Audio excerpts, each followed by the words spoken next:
see the young nephew of the legendary bodyguard himself, Al Barone, his young nephew, Joey Barone. And Dan, might as well get your feet wet, son. What do you know about Joey Barone, or what's your impressions of him?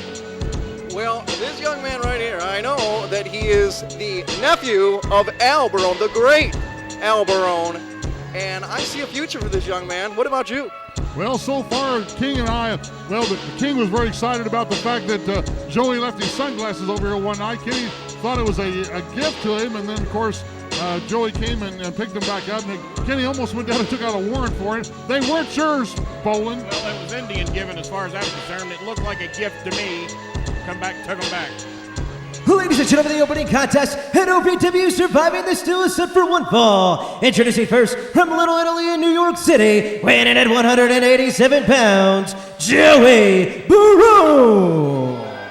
Tell you what, looks like Uncle Barone went out and improved that wardrobe a little bit. He's got a good-looking wardrobe on tonight. Well, Al has been shipping a little bit of money into this, and Dan, as we mentioned to you a little earlier, I know that you're aware of this. Every one of these matches has to be a pin or a submission tonight. There is no climbing over the cage to win this match. That's irrelevant. Ain't going to be any countouts tonight, are there, Dean? Absolutely, and tonight it'll be really something else. Again, every match tonight will be a submission or a pinfall, not going over the top, Dean. So we'll see what happens. This will be a heck of a night here for OVW. Surviving the Steel.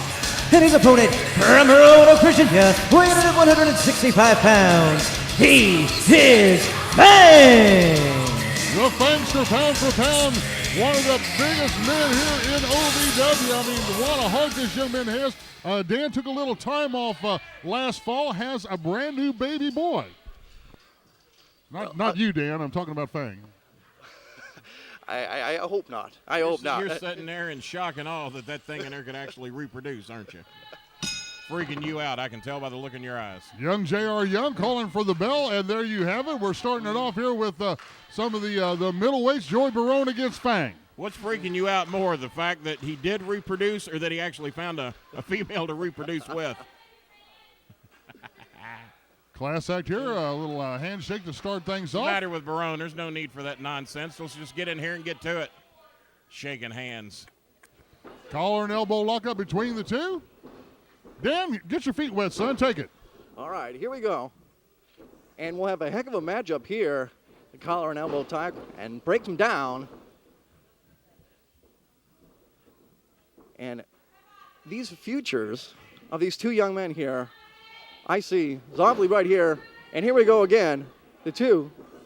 Of course, the Fang showing a lot of early speed here, quickly in behind Barone. Barone quickly behind. This is going to be one of these things, Dan, that may be almost too quick to call. The speed that Fang and Barone has is obvious to all of us.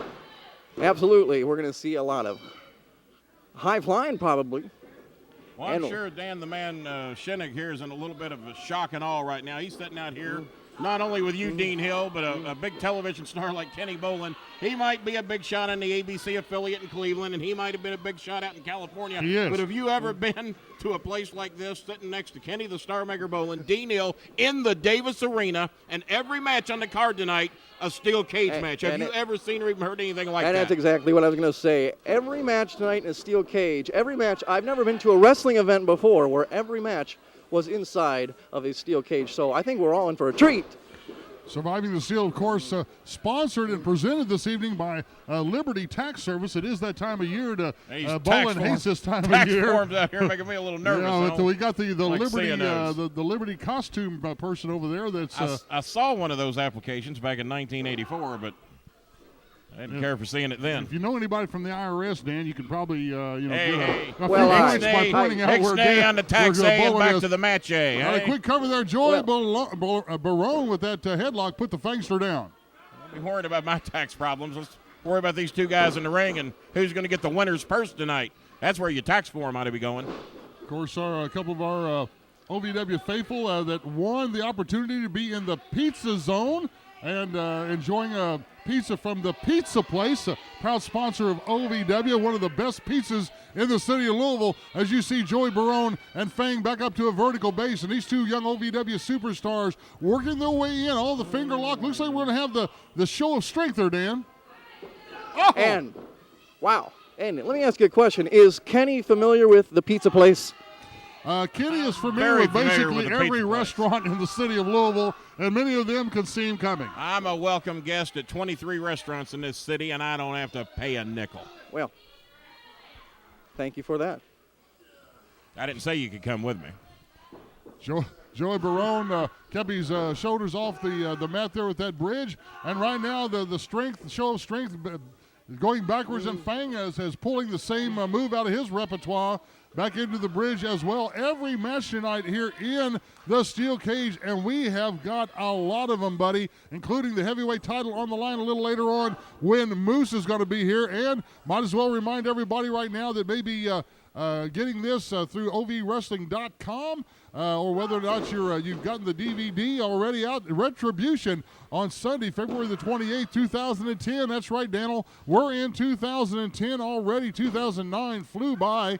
And we will be here for Retribution on Sunday, February the 28th. Well, Dean, you were talking about going to the website, being able to check out the OVW broadcast. Got a roll up. Look out. 1, 2. Barone kicks out. Not only can you check out the current week, but I was online doing it last night. You can go back and check out several weeks back. It's kind of archived up a little bit, and if you missed a week, you can go there and check it out. And OVW also in the social networking world, Facebook, MySpace, Twitter, Daily Motion, YouTube, you name it, Dean.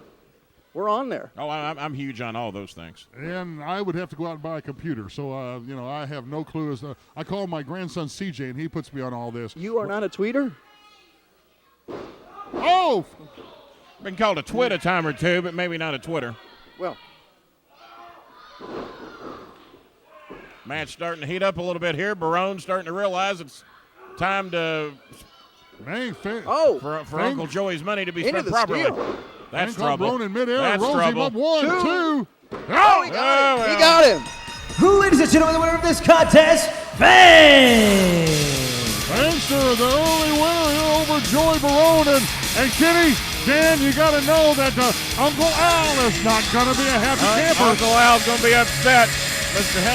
Shinnick, what do you got to say about that? Yes, he certainly won't be happy, but there's your man right there, victorious in this match. A bright future for that young man, Fang. And Fang is and give a little finger movement over here to Tyler Houston. We got a little interview. Fang, February 3rd, right here at the Davis Arena, live on television. You and Susio in a no disqualification match. What's your game plan for that evening? Tyler, I think it's obvious to everybody here that it's no small feat when you survive the steal, no pun intended. But Susio, now I'm on to bigger and better things. February 3rd, everybody knows the story. I'm coming after you and Susio. Wednesday, February 3rd, this book is going to be closed. Well, Fang has put it out for Susio that it's going to be the end of this story. Finally, we've come to the end of the brick road, Kenny. Well, let's face it, Dean, he got lucky in this match. He shouldn't have won. He used the cage as a weapon, and that makes me sick already, and we're just in match 1. We got a lot more coming in Surviving the Steal. Don't go away.